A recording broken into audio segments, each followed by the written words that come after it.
Pete Buttigieg, who is here, I should note, in his personal capacity as a member of the Democratic Party, not as the Secretary of Transportation. So thank you very much for being here. And given that, obviously, we'll focus on the politics of this. We are going to hear from President Biden, though, tomorrow night. What kind of role do you envision him playing in the campaign over the next 4 months? Well, I think he's somebody whose standing has gone even higher in the Democratic Party now. Not only has he cemented his place as one of the most effective and I think successful modern presidents, but he's also made a selfless choice in the interest of the country and in the interest of the party.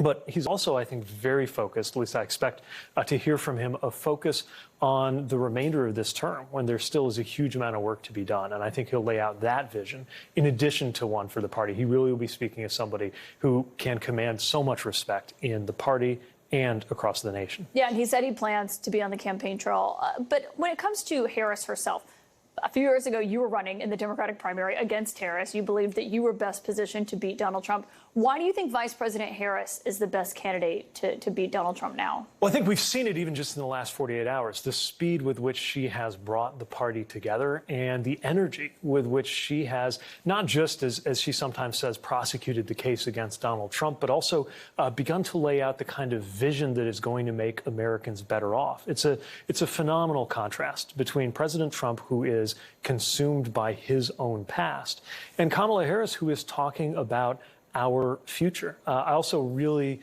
admired the focus on freedom. That was a really big part of her comments today and yesterday, because I think that's a big part of what is at stake. I'm old enough to remember when freedom was something you usually heard talked about on the Republican side and among conservatives. But right now, I think we have many, many examples why Americans will experience more secure freedom under a Kamala Harris presidency than under a return to the chaos of Donald Trump and the systematic reduction of freedom, starting, of course, with Donald Trump following through on his promise to end a woman's freedom to choose and access abortion rights in this country. Well, and Donald Trump said today that he does want to debate Vice President Harris, maybe more so than once.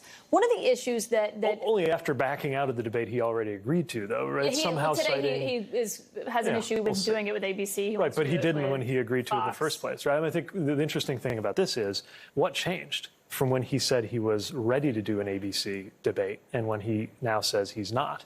ABC didn't change. Donald Trump didn't change.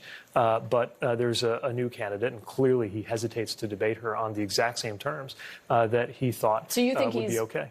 Afraid. Scared to debate her? Yeah. Why do you think so? Because I think she is going to be so effective, and she's going to lay bare his inability to talk about anything but himself and his past. I think what you'll see is two things that I'm excited for Americans to see.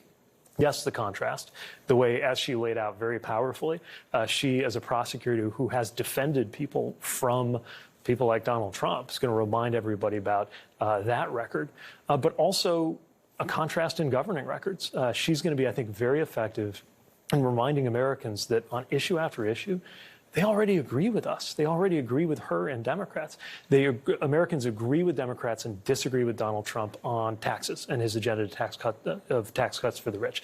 They agree with Kamala Harris, Democrats, and disagree with Donald Trump on his removal of the right to choose in this country. And, gun violence, marriage, you can go on down the list. I think she's very well positioned to remind Americans of that fact. Well, and Trump also has a record on immigration. We saw what he did with the bill that was negotiated by some Republicans, a bipartisan group on Capitol Hill earlier. But there's also a record for the Biden administration, and it's been one of the lower points where they have polled, and it is also a top concern for voters. So what does that look like for Harris as, how she defends how the Biden administration has handled immigration, but also maybe trying to separate herself from some of those decisions? Well, I think she's going to be able to, again, remind Americans of the difference between somebody who's focused on solutions and somebody who is focused on anything that can divide us.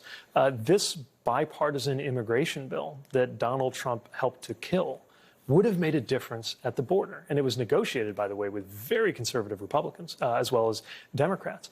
Why did Donald Trump kill that? Well, because he actually needs things to be terrible at the border. He's not interested in the immigration issue or the border issue becoming less chaotic. Chaos is his oxygen. He is for anything that will make it more chaotic in this country, which is why, again, he went out of his way to intervene in a congressional process and block that compromise from happening. Yeah, but if she's pressed on, after that was sunk, you saw President Biden sign an executive order cracking down on asylum seekers at the border and what those limits look like depending on how many people are crossing the border each day. If she's pressed on an issue like that, does she defend it? Does she say that it was the right move at the right time? Or is there room for her to stake new ground on something like that? Well, we'll see how she speaks to that and how she wants to lead the conversation on that. But she will already be in a position to talk about an administration, the Biden-Harris administration, that made tough choices to help with this issue. And someone like Donald Trump, who has gone out of his way to make this issue worse, because the worse it is for America, the better it is for him. There's a new Marist poll out today as we're in this search for a running mate. It actually is you at the top of it. Also, Governor of Michigan, Gretchen Whitmer, both are on 21%. That's among Democrats and Democratic-leaning voters. We've heard a lot of governors being on this list. Do you believe that a cabinet secretary with a residence in Michigan who's from Indiana should be on that list? It's day 2 since President Biden made his decision. What I know is that, nobody's more of an expert, other than maybe Joe Biden, nobody's more of an expert on the vice presidency and on how that process should work than somebody like Kamala Harris. I know she's going to have a process and make a decision that makes sense for her, for the party, and for the country. Yeah. Have you had any conversations about it, though? Or I've had one conversation with her, and it was on Sunday, and it was about how excited I am for her to lead this party and the fact that I was going to support her. The ticket did not come up. Okay, so nothing on the ticket there. Donald Trump said today that he doesn't regret picking J.D. Vance as his vice presidential nominee in this process, despite the fact that it happened before he knew that Harris was going to be at the top of the ticket, as we believe.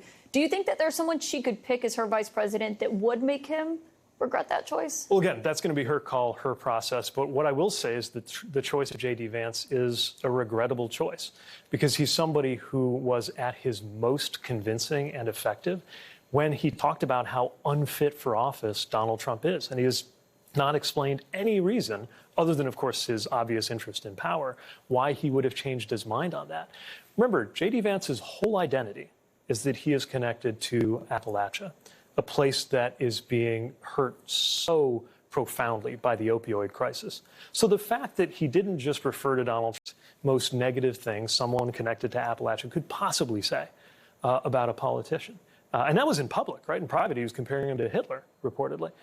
He has yet to explain why his opinion would be any different other than his own search for power. So when he says, I watched Donald Trump in office, that's what changed my mind, you're not buying that. That doesn't make any sense, especially coming from the Midwest. He's from Ohio. I grew up in Indiana and live in Michigan. I have seen how the industrial Midwest went into a manufacturing recession under Donald Trump and has experienced a manufacturing renaissance under the Biden-Harris administration. Why is that? Because the Biden-Harris administration has led on policies that have factories rising out of the ground of places, including places like near where I grew up, that haven't seen this kind of investment in a generation.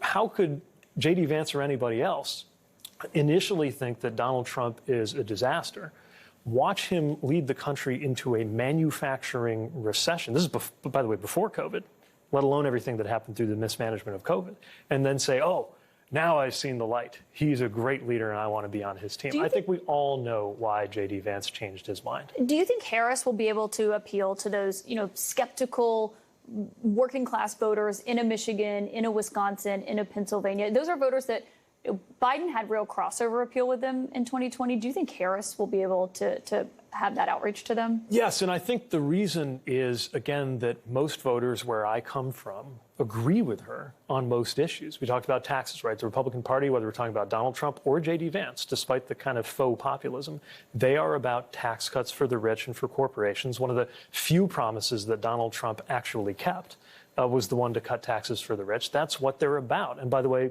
They're also against things like the minimum wage, against labor unions. J.D. Vance got, I think, a 0% rating from the AFL-CIO. You compare that with Kamala Harris, who is a distinct leader in her own right, but also part of an administration that is the most pro-union in modern American history. There are so many issues, bread and butter issues, like questions on the cost of childcare that Donald Trump was literally, it seemed, incapable of even hearing during the first debate, certainly incapable of responding to, versus something that Kamala Harris has been very focused on, making it easier and more affordable to raise a family in this country. That childcare answer in the debate from both candidates was, I think, kind of confounding to everyone. But I'm glad you brought up children, because there's actually this answer that J.D. Vance gave a few years ago, and he name-dropped you in it about people who don't have children working in the government. This is what he said.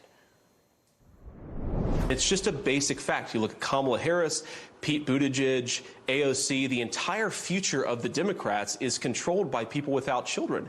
And how does it make any sense that we've turned our country over to people who don't really have a direct stake in it? Now, I should note you have 2 children. They were born before Pete gave that answer. Harris is also a stepmom to children as well. But what's your response to that?